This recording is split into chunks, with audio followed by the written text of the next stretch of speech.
આજે આપણે વાત કરી રહ્યા છીએ કબીરના બીજા દોહાની, જે છે વાણીનો પ્રભાવ. તો ચલો શરૂ કરીએ કબીરનો બીજો દોહો. ऐसी वाणी बोलिए मन का पाखोय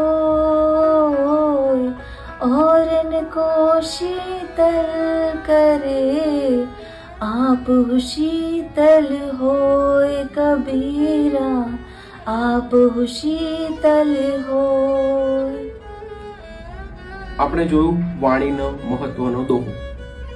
હવે એનો અર્થ સમજીશું. વાણી એટલે વાણી એવી હોવી જોઈએ કે આપણે બોલીએ એટલે સાંભળનારને બી મનને શાંત થાય અને આપણા ખુદના આત્માને પણ શાંતિ મળે.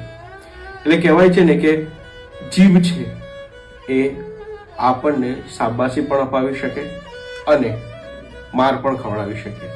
એટલે કબીરના આ દોહાની અંદર વાણીનું મહત્વ કેટલું સુંદર છે એ ખૂબ સરસ રીતે દર્શાવેલું છે.